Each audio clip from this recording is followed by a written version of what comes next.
البلد خرجت في فلسطين.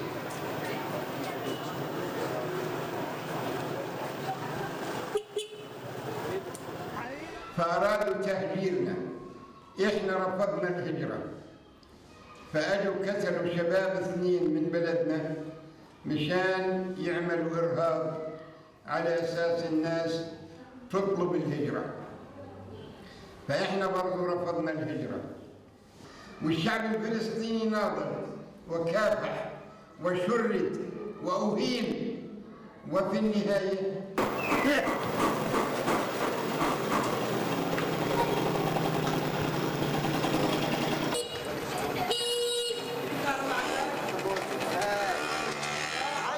ثمان دول عربية على أساس إنه يساندونا، وكانت مهمة الدول العربية هي تسليم الأراضي لإسرائيل.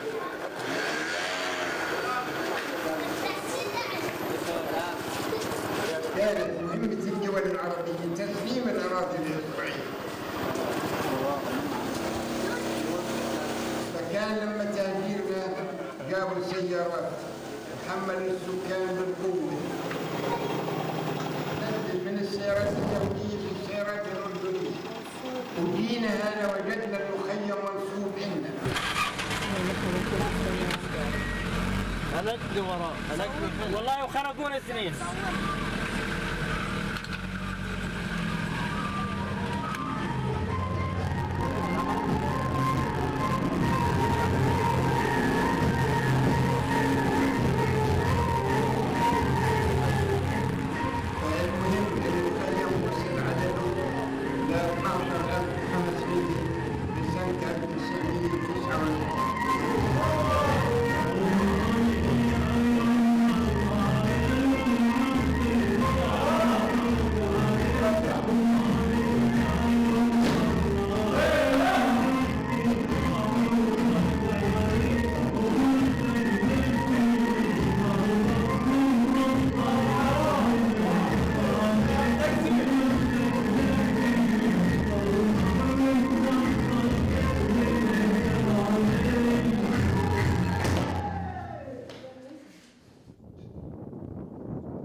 نعم، الخيام كانت منصوبة عندنا، وكانت المي من تحتينا تجري.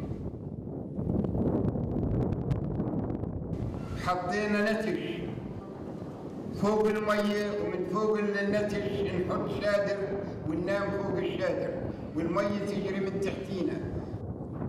كان محل المخيم هذا مزروع كرسن وجلبانة، واحنا كنا فوق المية ننام فوق المية.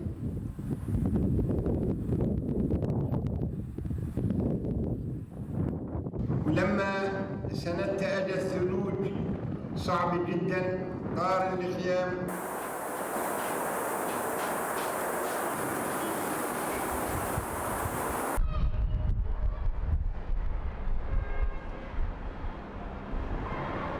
استؤجر المخيم لمدة 99 عام، وهذا كان يعني عادة الاستئجار.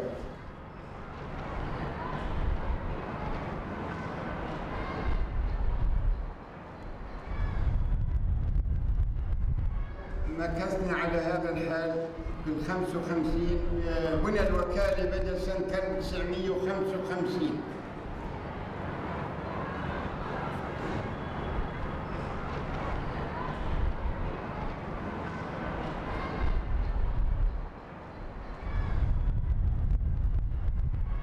كمان مرحلة بنوا باقي المخيم على أساس إنه ما يخلوا خيام في المنطقة.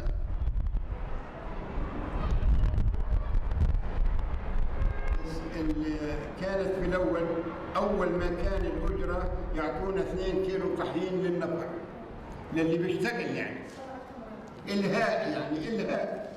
يحاولوا ينسوكوا يعني. نعم، يحاولوا ينسونا عن البلد وعن الأرض وعن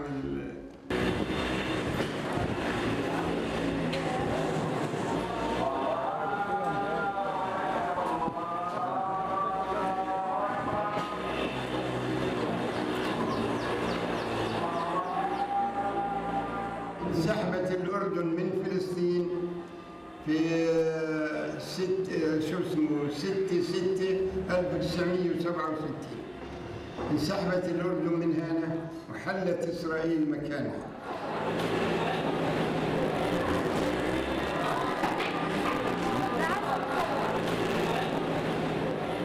الآن بعد عام 67 وقفوا توزيع التمويل.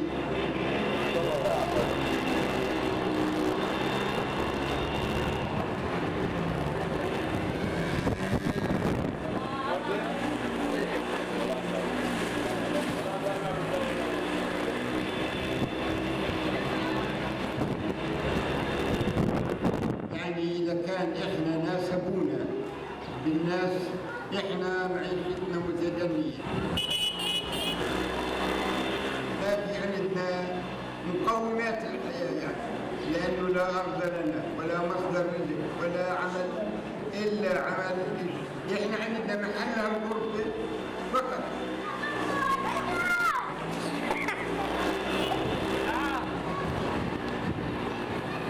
يعني الحين وإحنا قاعدين بيخش الجندي الإسرائيلي بياخذنا وبيطلع. بعدين عندك السنوات الأخيرة قامت وكالة الغرف بتشغيل لاجئين تقليص هاي الخدمات، بطلوا يقدموا خدمات صحية، بطلوا يقدموا تعليم، يعني لإنهاء قضية اللاجئين، لإنهاء القضية يعني. ظلوا موجودين بالمخيمات. فكل ما الوكالة ارتفعت عنا كل ما ساء مستوى المعيشة.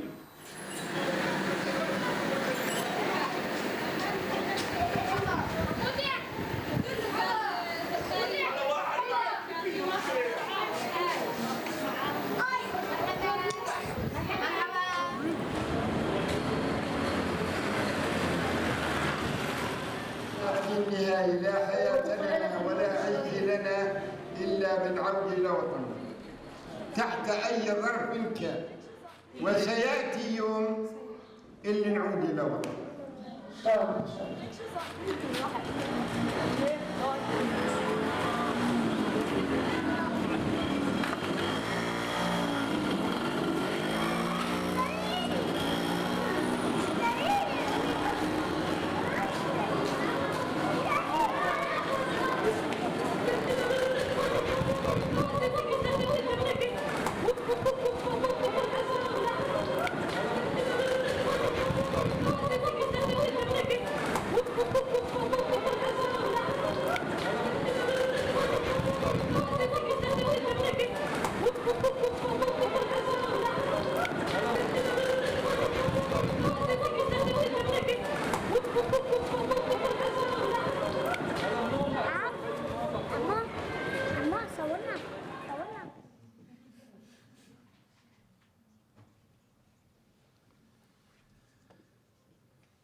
Thanks so much.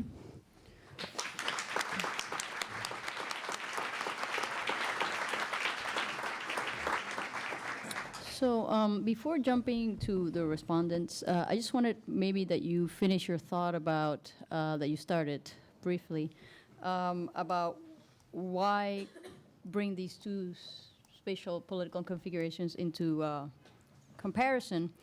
And I guess for me, as you might have figured from my biography, I'm from Puerto Rico, which is another space. And when I started watching it, just even before thinking about the specifics, something that struck me immediately was there's an aesthetics to coloniality, if you will. If you go from New York to Miami to Puerto Rico, you start feeling you're getting closer to it.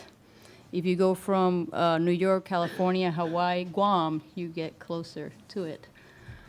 So why these two specific spaces and not favelas, unincorporated territories, other spaces? Well, it's because, in part, there's obviously a shared history that informs the Palestinian situation and the American situation, or the native situation here. And then there's also a kind of a sovereignty that's both juridical and not juridical that exists within the Palestinian refugee camp, especially in Lebanon. You're seeing how the Lebanese army doesn't come in. And then as well with reservations, it's different, obviously, from reservation to reservation, but there's also kind of varying kinds of sovereignty in relation to the state, in relation to the federal government that we found interesting. So it's partly because of the shared history, and then also partly because of the quasi-autonomy, if you will, of these spaces. And then another thing is there's a certain visibility to these spaces as well. Native people in general are kind of very much historicized in America and not thought of in a contemporary sense, much less on a reservation. And then similarly, I think the Palestinian refugee has been marginalized Malik, within can you bring the, Sorry. you can't hear. Sorry. Yeah. Can you guys hear me now? Were you hearing me before? Or? Okay.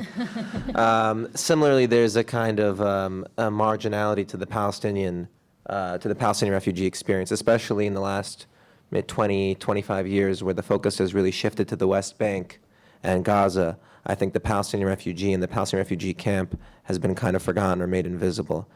And I'm Lebanese as well, so I can testify to that from personal. As an American, I can testify to it, and as a Lebanese, I can testify in both instances. So, Matt, you want to add anything? Yeah, sure. So I think a lot of people have made this comparison to both Native Americans and Palestinians as having experienced a certain form of settler colonialism.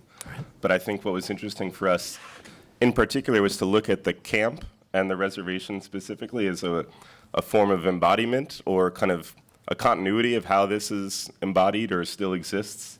So we wanted to focus with our project specifically on the camp and the reservation. So not just about Palestinians or Native Americans, in New York City, for example, but to go, the main part of our project was to go directly to the camps and to the reservations and see them as these spaces of exceptionality that kind of exist within nation states. They exist within borders, but they have some kind of contested relationship to them.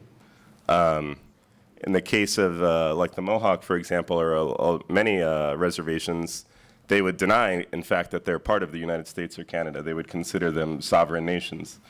And in the case of the refugee camps, there's a kind of different dynamic. But yeah, as Malik was saying, within Lebanon, the camps somehow are not part of Lebanon. The Lebanese state, the police, the army is not allowed to go in. So there is an interesting, actually, kind of exceptional situation there. In many cases, they're not citizens of the countries they're in as refugees. So in the case of the Native Americans, they were kind of, citizenship was just bestowed on them or given. They didn't apply for it or anything. They were just, oh, now you're citizens, in 1924. And they're like, well, we didn't ask to become citizens, So there's an interesting dynamic between the citizen and the refugee, as the guy in our video and the Mohawk talks about the nation versus the people, a citizen versus a human. If a refugee is not a citizen, how does it access human rights, which are typically kind of thought of as between citizens, between states, kind of dealt with. So there's a lot of these questions to look at these exceptional spaces as a way to open up questions for us to think about the nation state or sovereignty, even for ourselves who are not Palestinian or Native American, but we felt like to look at these two situations could really kind of explode different ideas about what sovereignty or what the nation state is, because they still exist. Okay, so on that note, I wonder, Nidal and Dora can. Thank you so much. Actually, yes, we can see like a lot of common things between Native Americans and Palestinians, but there is also major difference that when you say native, that these people are struggling for their rights on their land, but the majority of Palestinians are fighting to get their rights on other lands. And this is what we saw in the first film in Lebanon. By the way, I know this film, and every time I watch it, I feel like very angry because it takes all the Lebanese war out of the context. It's actually another discussion, but I mean the perspective that the recipient can take from this film, that Palestinians were fighting in Lebanon to go back to Palestine, while Palestinians, actually not only in Lebanon, in Jordan, and currently in Syria were pushed to involve in these wars, actually. And I mean the way Palestinians used to fight to get their rights, especially refugees, the right to return, is much different than what we have seen in these films.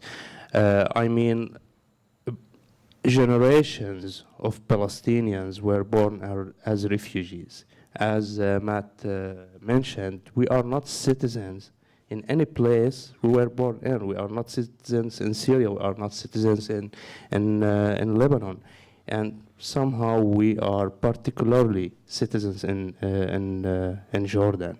You know, but as refugees.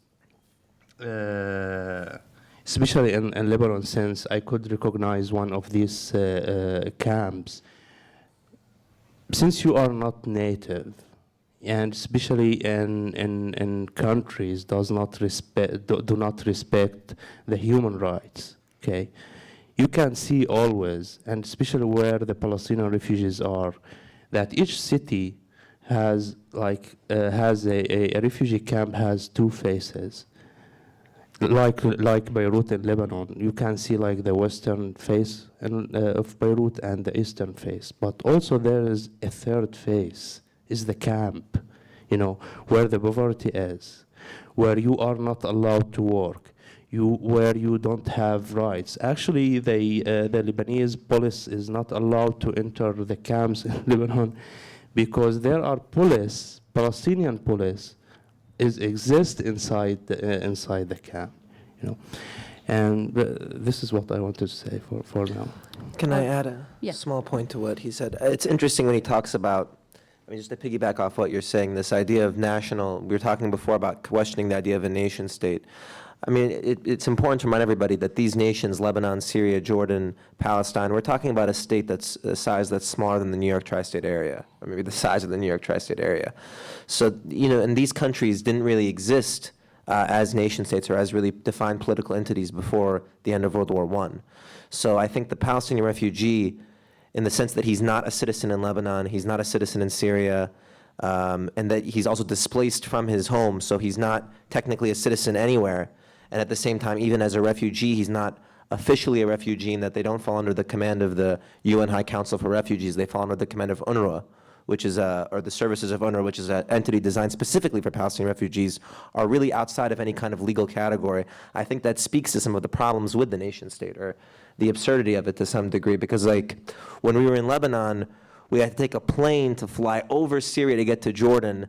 Then when we wanted to go from Jordan to the West Bank, we had to go through an Israeli checkpoint, you know, by car, get out of the car, go through the border, and then come back in, all to cross an area that's like Long Island, you know what I mean? So there's, that kind of testifies, so to say that someone is a Palestinian from Syria, now in Lebanon, there's a kind of absurdity to it if you really think about that this is all a product of the history of the 20th century. So that kind of testifies to some of the issues that we were uncovering, you know, by focusing on the Palestinian refugee.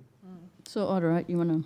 Yeah, I'm the local outlier here in multiple ways, in that I think I'm invited to these conversations in part because my people are being offered up in the best possible ways as the comparative point, right? Mohawks are, I've written a book on this, there's other literature. We are absolutely a bedrock of refusal. We refuse to vote in American or Canadian elections. We carry our own passports. We're part of a pre-contact political confederacy. We think so much of ourselves, and there is an empirical database for this, that we taught white people how to be Democrats. So, we think a lot of ourselves, and I think it's merited. However, we've lost a lot of our land, right? And this is part of a 400-year process of negotiation, of bad faith, of also refusing to concede to our own sense of what is right. So So anyway, that just to say, offer further contextualization to this.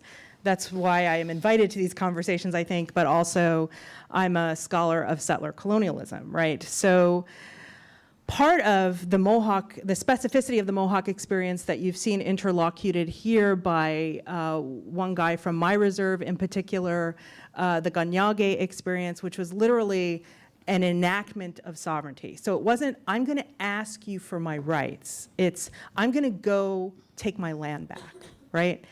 That was Ganyage from 74 to 78. That was shooting down that Vermont helicopter. That was the possibility of ongoing death. Now, that isn't well known.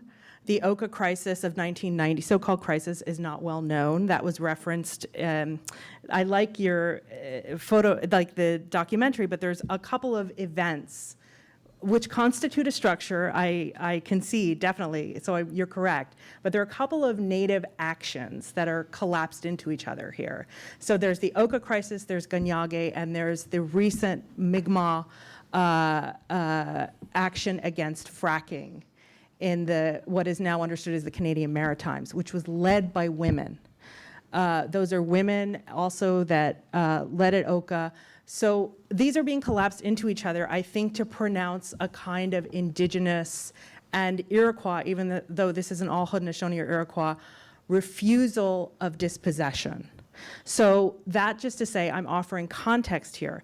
When we think comparatively about these cases, so-called, and this is something that we're trying to nuance here at Columbia, that we're trying to nuance in the literature, that we're talking about carefully and gingerly and with great respect for each other's political struggles, when we nuance this, I think it's important to understand that in the United States, we are imagined as a failed project. And when I say we, I'm speaking as indigenous peoples, right? So I think these guys, and they are guys, they're I don't know, I'm over-reading you, but cis-identified dudes, which is maybe why we see so many dudes on the screen. But these, there's a kind of attention to a kind of overt refusals elsewhere, and then perhaps refusals that you don't know about here.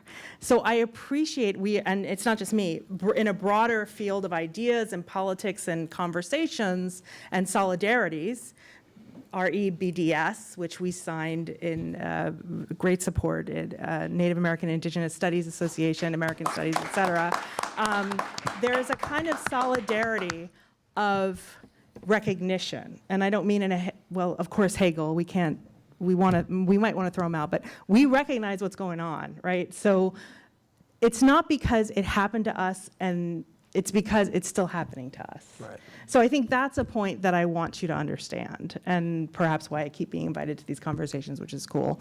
But but it's still happening to us, and in quieter ways, perhaps in liberal ways, in legal ways. So so that's what I'll put out there to you in a preliminary sense. So. Is that okay? Yeah, if you want to ask me questions, or, but I'm an outlier. I realize I'm an outlier. I'm not a Middle Easternist, and et cetera. So one of the things on my list you touched upon had to do with the vocabularies of protest and the ways that in the films there were certain kinds of maybe fascination with confrontations with the police. Like the staging of confronting the police. Yet I found that the content of those confrontations were quite different.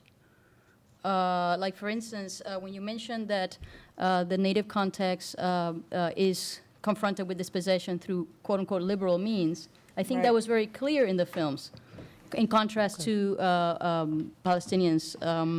So I wonder if you can talk about that aesthetics of confrontation, how it's positioned in the film, and the vocabularies of protests that seem similar, but also I think are different. And that difference may refer to something Audra mentioned that has to do with temporalities of dispossession that are different. So, yeah, I think one of the things that kind of led us or got us interested in the project, also as people that are from and live in New York City, is the growing kind of visibility. One of the ways I think that Native peoples have been visible in North America is on what we might call kind of environmental activism or kind of environmental protest, in particular kind of against infrastructure projects like pipelines, dams, fracking, power plants, these kinds of things. This has become one of the ways in which I think, in some sense, that Native peoples have become very visible and very, very active. And I think as more and more people now talk about the so-called climate crisis, it's become a very kind of active, charged domain of area of struggle. And I think people living in cities or metropolitan contexts have also been thinking about forms of struggle or resistance or rebellion or refusal that are not urban. And I think some of these kind of anti-infrastructure resistances that then, you know, or what we might think of them as that, become, as we understand them more, defense of lands, of sovereignty, of forms of life, of ways of living, of kind of cultures or something. And I think that kind of, that extension or that shift has been, you know, very interesting for us. And one of the things we really wanted to highlight that I think, as Malik and Audra said, a certain level of kind of invisibility or historicization of Native peoples within the U.S. Often when you do see them kind of represented, sometimes it can be, and this is actually similar as well with the refugees, now the Palestinian refugees, that's different than what we showed in the 70s, is a kind of figure of, like a failed project or something like this, what Audra said, or something that, would need kind of charity or aid or some kind of source of pity. And I think what we found with the Mohawk Warrior Society in particular was this kind of, maybe what you're calling a certain form of strength or kind of resistance or kind of courage or conviction to stand up against, you know, the U.S. and Canada, these two huge kind of forces or something in a very kind of, maybe heroic way. But I think that's very powerful, strong, and also in a lot of ways atypical for how kind of natives can be represented. We did similar things. We also went to Pine Ridge in South Dakota, which is maybe the most kind of, in some sense, maybe one of the more well-known or well-documented or represented or seen, mediatized reservations. But we similarly wanted to focus not quite on the poverty or kind of these kind of questions, but on people who are very confident and very strong and very well organized, which also includes mostly women in the Lakota context. But yeah, this was one of the main things for our project. And the confrontation aspect is true and it's real. But I think for example, when we showed this in Palestine and the refugees, for one thing, Palestinians didn't really have any idea that there were still Native Americans at all. So for us to tell them that there are still Native Americans was like, wow, you know, some of the people we met were like, we didn't know. Then when we show them in this kind of militarized fashion, resisting the U.S., they were ecstatic. You know, they said, wow, we had no idea this was happening, this was possible. They were like, what kind of guns do they have? Like, what kind of weapons do they use against America? They were like really fat, and we were like, wow, you know. And then we were like, wow, maybe we went too far with this, you know, like. But like to some extent, our representation is of an insurgent force, which to some extent was intentional, because I think some people consider themselves or would define themselves as an insurgent force within the United States. But to what extent, I don't know. Are we going too far? Or is there, I don't know, I guess what I was thinking is more like when we represent resistance, we represent as a filmmaker now talking, there is an economy to showing confrontations with guns. And because it's inherently dramatic and allegorical and so forth. But so that's why I was trying to see if you guys could weigh in a bit about what is the relationship of that kind of staging of resistance with everything else that's going on. That's not that. Mm-hmm. I wonder if you can comment. Actually, before that, I'm wondering why the refugees in the camps didn't recognize that before your film that there are Native Americans, because we were taught that America was built on the bodies of 60 million Native Americans. So it's common in the Arab world, especially in Syria, Lebanon, this kind of teaching. Another thing, if the current situation of Native American reflects the failure of the U.S. and Canadian policies to integrate Actually, I don't know if this term is accurate, to integrate Native Americans in their lands. It's kind of weird, or to integrate with Native Americans. But the situation of Palestinian refugees, either in Lebanon, Syria, now, especially now in Syria, gives you a very perfect example for a very intended policies from these governments to get rid of all Palestinians. You know, you think a lot about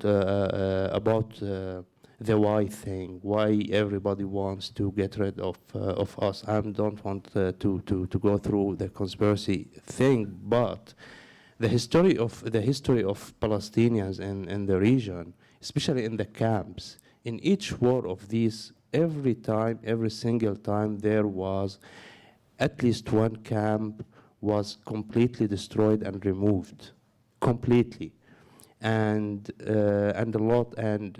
the populations of these camps were almost massacred, all of them. In Jordan, that happened. In the Lebanese civil war in 1976, Tal al-Za'atar camp, for example, it's well known. And now in Syria, I mean, before when Palestinians went out of Palestine in 1948, where there were about 54 camps for them in the region. I'm not sure now that if the camps are more than 20 or 25. A lot of these camps were destroyed during the Lebanese civil war. And now in Syria, Al Yarmouk camp, which was a population, a house for more than 150,000 Palestinians, there is only about 3,000 now inside this camp. Other camps in Syria, like in the north, and especially in the north, there is a camp was completely removed, you know. So even if, I mean, this conversion and approach between Native Americans and Palestinians, maybe historically is a perfect example, but especially if we want to take about the history of Native Americans since 1491 until now, and about the 500 Native American tribes and their situation now, the current situation for them. Maybe it's a perfect approach. But about if we want to get approach about the current situation of the Native Americans and Palestinians, I think if you want to see the refuser, really, you have to go to the Middle East and live only like for a few days in one camp in Lebanon. Well, one thing I think we should avoid doing is comparing in these really concrete terms as if one is more awful than the other. So that would be one point I would make empirically, because I think we're living in a space of disavowal, ongoing disavowal, post-genocidal, ongoing genocidal disavowal, democratized occupation. So I don't need to go to the Middle East to see horror, right? And it's an inheritance here. It's an ongoing one. It's been whitewashed. So my job as a comparativist, if I'm trying to do that, is to understand your situation in its complex, philosophical, militaristic, historical context, and to appreciate it in its ambit of articulation, and for you to do the same for ours here. So I shouldn't have to travel there. I trust you. But you also should be able to recognize here what the fuck is going down, right? Which is ongoing death, and it's ignored. It's okay, because some of us vote, but many of us don't. Many of us see voting as a violence. So I think there's a way in which, and I say this because of, I mean, I've been in Colombia for 6 years. I've taught Palestinians. They come to my class because they want, some of them have said to me, we don't want it to happen to us the way it happened to you. And we've been fighting. Like, we haven't stopped fighting. Like, it's there, it's documented, it's still going on. So that's what I would offer in terms of this comparison. Like, we don't have to go to the Middle East. It's here. It's a quieter horror show, you know? But it is a horror show. It's just really legal, right? So I think liberalism has to be accounted for. I think democracy has to be accounted for. I think taking account of the land that you're on, also, all of us here, whether we're from here or not, in multiple ways, has to be accounted for, and those are hard things to do for some people. What does it mean to be a settler? What does it mean to be a refugee? All this stuff. I think these two cases demand these kind of serious ethical and moral conversations with oneself. So that's what I would offer to you in an interruptive way, because I see this move in Palestinian studies to like both invoke Native America and then denigrate Native America as a failure. And we didn't fail, we're still actually alive, which I think is a success. But not only that, we're still resisting in ways that I think for some reason or another are imperceptible. So let's examine that and examine why. I think in Francis's invitation to us to think about why militarism is the, and there are bodies that are being blown up. This is not right. We are appalled by this. There are certain kinds of forms of disaster that matter more than others. And we're noting this. We're quiet, Native American studies, we're quiet about it because we support BDS. But we're also not being thrown under the bus, but we should not be just used as this analogous case that then as a simultaneous failure. Does that make sense to people? I don't know. We can argue about it, but I don't know. I'm gonna turn to the floor, but I guess what I was trying to get at with my question was that dispossession, violence can be dramatic, explosive. It could be slow. Right. It could be subtle. It could be dudes with their guns. Exactly. It could be a very broad range, and I don't think it's that exceptional. The ongoing dispossession of land and displacement of people and production of refugees happens inside nation states. It happens with ghettos, urban renewal. Different configurations of this, but it happens within, across, it happens across temporalities that could be hundreds of years, shorter periods of time. So I think the task ahead of mapping these various processes is actually more complex than analogy. That's, I guess. But we appreciate the analogy. I Right, think yeah. the analogies this is productive. All right, so let's turn it to the floor. There was a question right here, yes. I have a question. As a Palestinian, I was so surprised that you do the acknowledgement between Americans and Palestinians, refugees, Palestinian and Lebanon. And I think this is not the case. I'm sorry. So It's not just Lebanon. We went to the West Bank and Jordan as well. Yep. So Jordan and Lebanon is completely irrelevant because those are like refugee camps in foreign countries.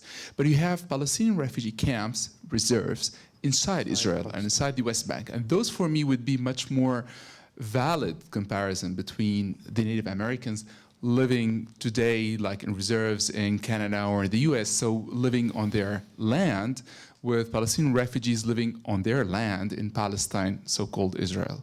So why did you do that choice? To go to Lebanon or to go to Jordan and showing a fight, which is not a fight, which was like going very quickly and jumping into very quick conclusions about Lebanon. And I don't feel that the movie, or the short movie really covered this very well. We're not trying, the point is not to find, maybe we get lost in this comparison thing I have to keep restating. We're not trying to say that they're exactly the same or find a direct parallel. It's about opening up a conversation, not about a point by point, bullet point by bullet point, thing of similarity. We did go to the West Bank. We went to refugee camps in the West Bank. So that is part of the story. And then as well, it's not correct to assume that all reservations are on the land that the native tribes were already on. For example, you have the case of Oklahoma, where the tribes were relocated to an area that's not there. So a lot of reservations are on land that's not for that tribe, or that tribe did not historically inhabit. So it's not all. It's incorrect to assume that all reservations are on the land that they were on. So that's to answer that. I wanted to just quickly add a point to what Nidal was saying before about how every time there's a war, it's an opportunity to kind of destroy Palestinian identity or the Palestinian people or the community or the identity through destructions of camps. And that goes back to the importance of the camp in maintaining a sense of the Palestinian identity as a refugee, and the destruction of these camps that happened in the Lebanese Civil War, that happening now in the Syrian Civil War. That is not kind of a little bit in some ways analogous to what we see with the destruction of native identity through the taking of native land, whether it's the Dawes Act, individual allotments, whether it's through treaties, whether it's through straight-up warfare. The destruction of communal bases of land by awarding it to individual people or by outright taking it is part of a way of destroying native identity through destroying the land base. And I think the destruction of the camps that goes on in these different wars is a similar thing with the Palestinians. That's just to go to his point earlier. I think a fascinating move that they're making theoretically is it's like a shadow over these conversations is Agamben and settler colonialism.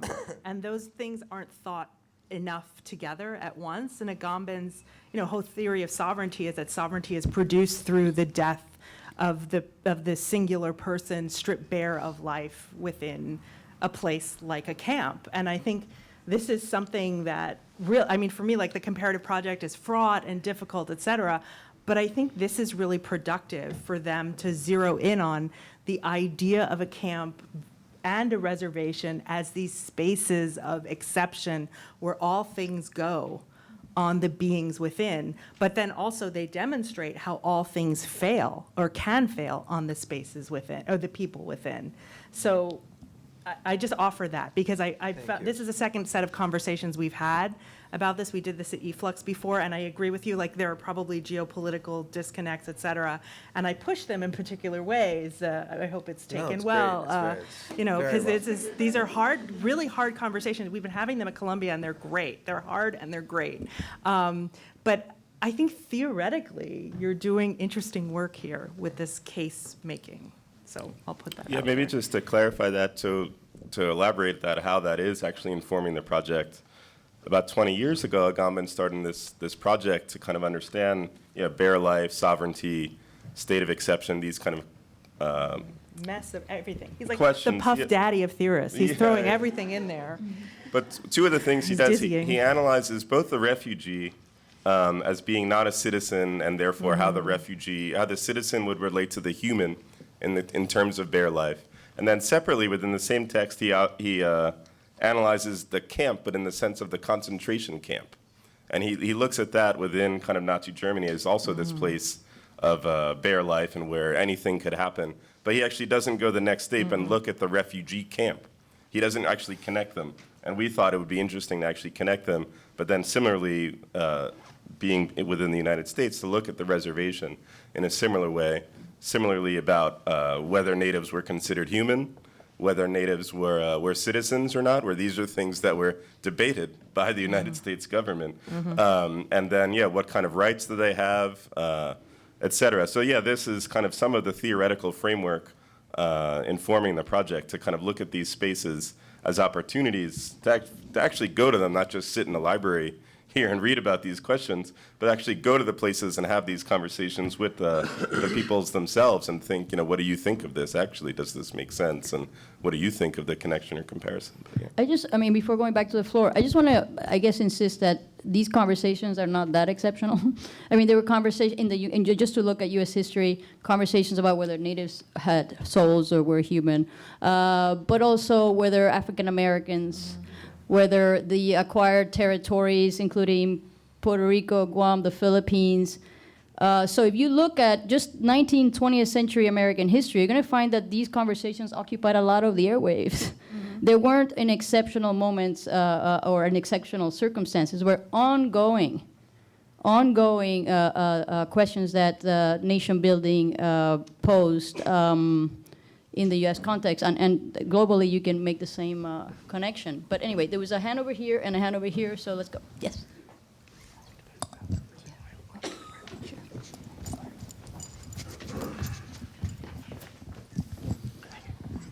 I just have a quick comment and a question to the two filmmakers. My comment, just to follow up on what was said a few minutes ago, I don't think it's accurate to say that the situation in the Palestinian refugee camps in the Arab countries right now is the result of the policy of those Arab states. I think that's like describing the symptoms without saying the origin of the disease, if you will.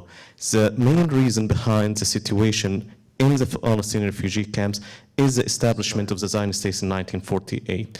Also, when we talk about those so-called Arab states, especially in the eastern part of the Arab world, we should not forget that those states were not established as a result of a national struggle, but they were, they were initiated by colonial Europe as a result of World War I, based on both sectarian and racial divisions, which interestingly is taking place today as well in the same exact scenario or the same exact context. My question to the two filmmakers, like, about your motivation to make this comparison, was it to say that we don't want what happened to the Native Americans at one point to happen to the Palestinians as well, or was it using the Native Americans as an example of resistance because of their existence on this land? So was it an example of failure or motivation? More, I'd rather go with motivation than failure, but it's not that simple either way. But in regards to the idea of, you're absolutely right, it is a result of Sykes-Picot, European colonialism, but that is to say that if it weren't for the creation of these nation states, what is to say that a Palestinian is so different from a Jordanian or so different from a Syrian or so different than a Palestinian that he need live in a camp for now? We're talking about 60 years, generation upon generation. That's not just about the creation of Israel, although Israel is also part of Sykes-Picot. But so I mean, it's, of course, Israel is the cause of the initial displacement, the Nakba. That's for sure. But why these people need to live in camps in countries that are not, you know, in some cases you have camps in Lebanon where the people come from northern Palestine. They're in a camp in southern Lebanon, literally like 10 kilometers from where they're originally from. You know, the fact that they need to live in a camp there and have no rights is a product of the creation of nation states in the region and a product of how these different governments function. It's not just about Israel. I mean, although of course Israel is, yes, the cause of the initial flight and why they can't go back. That's also Israel. I just wanted to add something quick too about this maybe problematic about the comparison.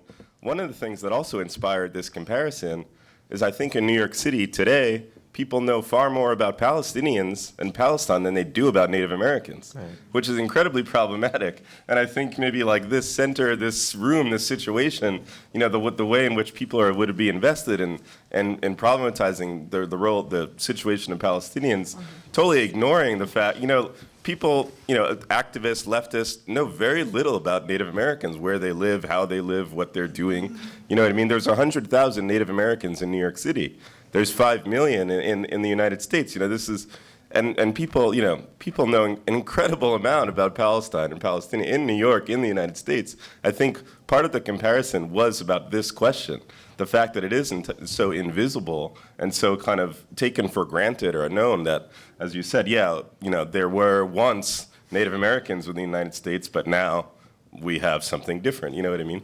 And I think the legacy that still exists, and you know, the fact that these reservations and peoples are still here, is part of why we wanted to do this. Also to educate people about Native American, not just about the situation in Palestinians. But yeah. Right. The Native American is not. It's not an object. We're not using it as an object to illuminate the Palestinian struggle. It's about juxtaposing them, and not even saying the same, just putting them in the same frame and seeing how they can inform each other. In a contemporary context, not in a historical, right, contemporary, right. you know. Yeah. All right. I mean, we could argue that people are exposed to much more stories about Palestinians. I don't know if they know much more about Palestinians. In New York, at least. Go ahead. It's the American left, I think. Also. Yeah, I mean, like a certain variant of the American, yeah, American left. Which also knows Native Americans are Yeah. in New York. Hopefully. Okay, yes. Yeah, a question about your design. I haven't seen an assemblage like this. I don't even know quite what to call it. And you say that you can separate out parts of it. So I have nothing to do with film. So I'm coming in thinking like, if this were a text, I mean, the first parts would be like long quotations, but I would be thinking, as a juxtaposition, I would be thinking of symmetry.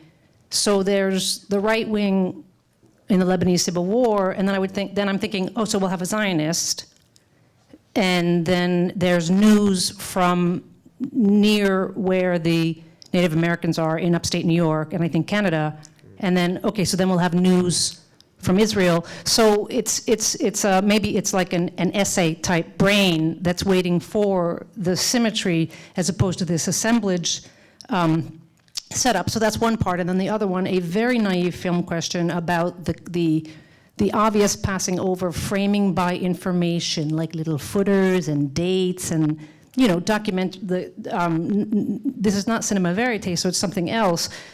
That's the extent of my film knowledge, you know. But so things that would frame it, and since some of that would alleviate, I think, some of the discomfort with the idea of comparison. I mean, some of that could do the job of that, of saying this is juxtaposition, not that, or whatever. I'm wondering about those design choices. Yeah, a note on our kind of artistic form.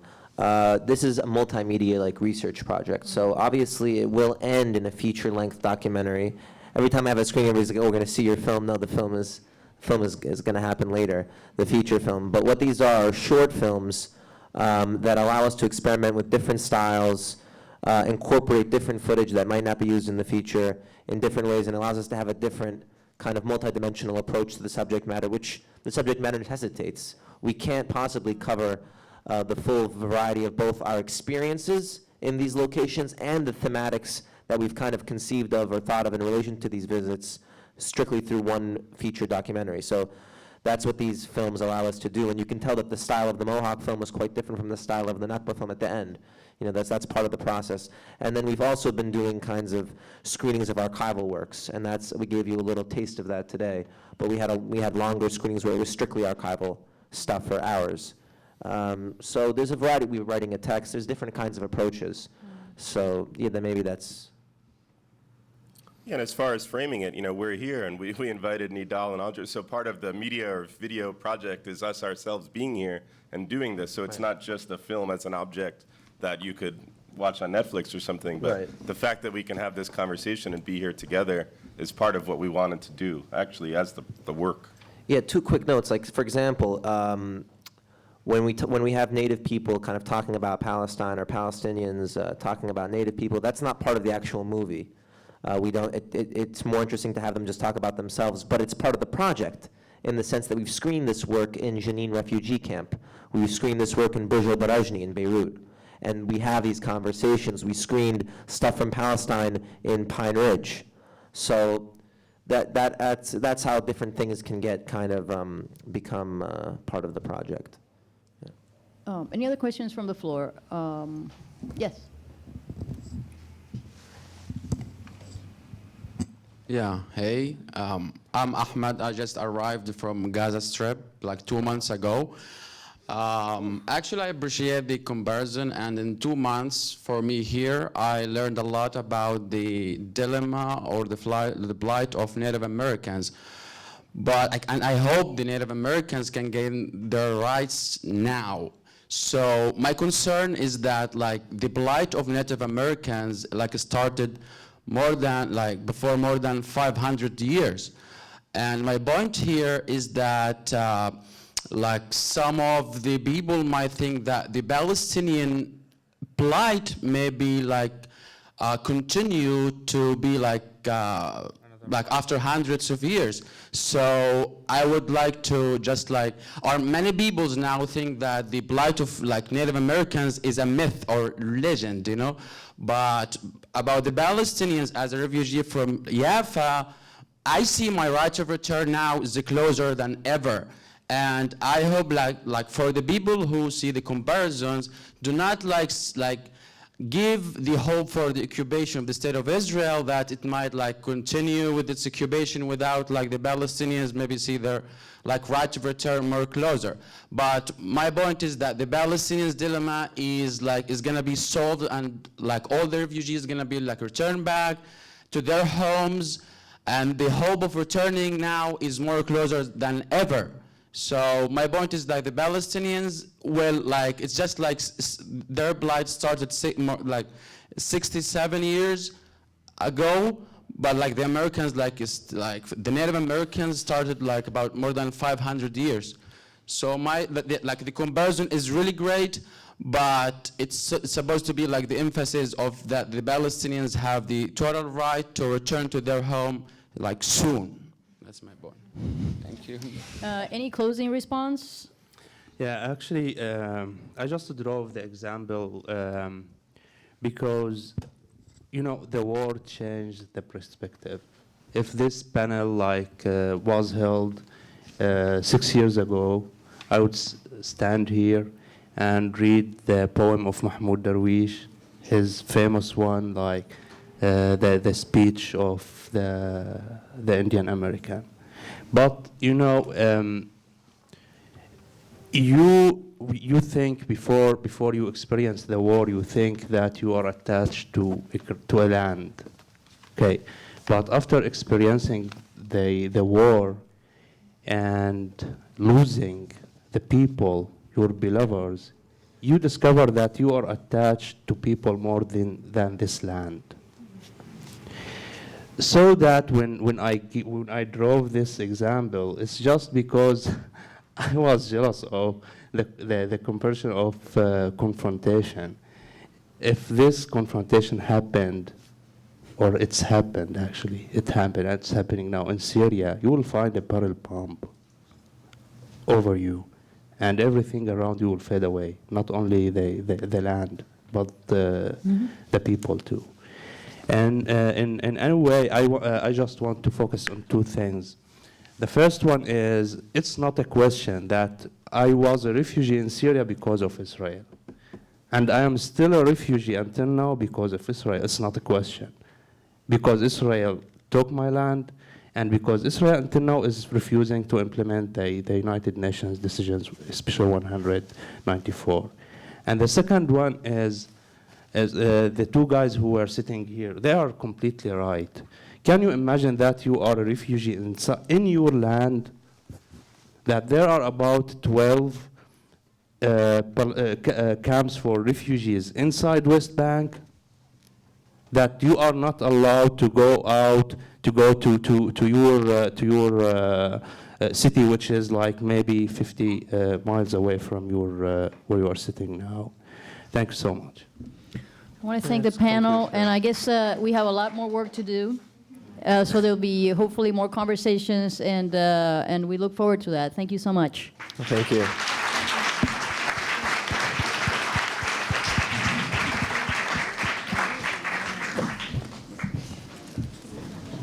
We could have another beer.